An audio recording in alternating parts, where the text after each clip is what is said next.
আসসালামু আলাইকুম বন্ধুরা, তোমরা সবাই কেমন আছো? আমি ভালো আছি। তো আজকে আমি তোমাদের সঙ্গে শেয়ার করব চিংড়ি মাছের মালাইকারি। আর এই চিংড়ির মালাইকারিটা আমার ভীষণই ফেভারেট। তো আমি এখানে 9টা মতন চিংড়ি নিয়েছি। এবার আমি সেইগুলোকে ম্যারিনেট করব। তো লবণ আর হলুদ দিয়ে এই যে সুন্দর করে মাখিয়ে নিলাম। তো আমার ম্যারিনেট করা হয়ে গেছে। তো চলুন দেখে নিই আমি কিভাবে এটা রান্না করেছি। তো প্রথমে আমি গ্যাসটা ধরিয়ে এই যে একটা প্যান বসিয়ে দিলাম। আর আমি এই পুরো রান্নাটা সরিষার তেলেই করব। তো এই যে আমি পরিমাণ মতন সরিষার তেল দিয়ে দিলাম। তো একটু গরম হলে চিংড়ি মাছগুলো দিয়ে দেবো একে একে।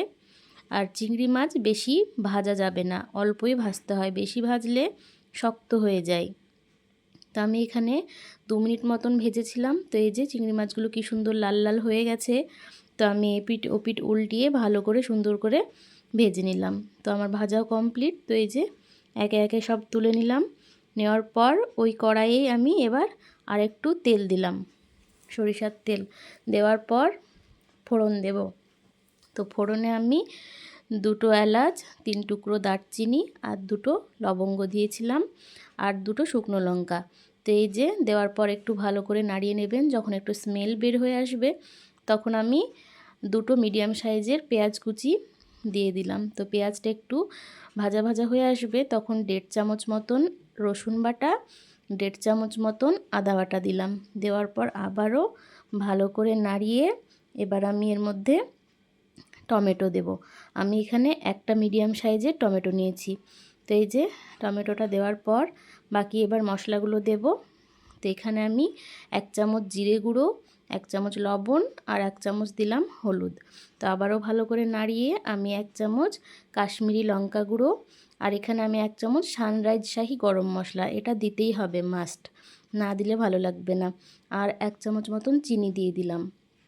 দেওয়ার পর আমি এবার এটাকে ঢাকা দেব টমেটোটা যতক্ষণ সেদ্ধ হচ্ছে ততক্ষণ। তো এই যে ঢাকা উঠিয়ে দেখলাম যে টমেটোটা সুন্দর সেদ্ধ হয়ে গেছে। তো এবার আমি আবারও ভালো করে একটু নাড়িয়ে নিলাম। নাড়ানোর পর আমি চিংড়ি মাছগুলো এর মধ্যে দিয়ে দেব। তো এই যে সবগুলো চিংড়ি মাছ দিয়ে আমি আরেকটু ভালো করে কষিয়ে নেব। তো 1 মিনিট মতন কষিয়ে আমি এর মধ্যে এবার নারকেলের দুধ দেব। আর নারকেলের দুধ ছাড়া তো একদমই মালাইকারি হয় না। তো আমি এই নারকেলের দুধটা বাড়িতেই বানিয়েছি, নারকেল কিনে এনে। আপনারা দোকানে যেটা কিনতে পাওয়া যায় ওটাও ব্যবহার করতে পারেন, অসুবিধে নেই। তো এই যে আমি এখানে 5টা কাঁচা লঙ্কা দিয়ে দিলাম।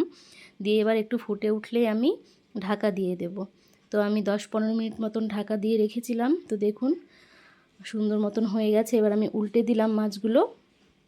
উল্টে দেওয়ার পর আমি আর একবার ঢাকা দেব, আর একটু আমি ঝোলটা মেরে নেব। তো এই যে সবগুলো উল্টে আমি ঢাকাটা দিয়ে দিলাম। দিয়ে আরও 5 মিনিট পর উঠিয়ে আমার চিংড়ি মালাইকারি একদম রেডি।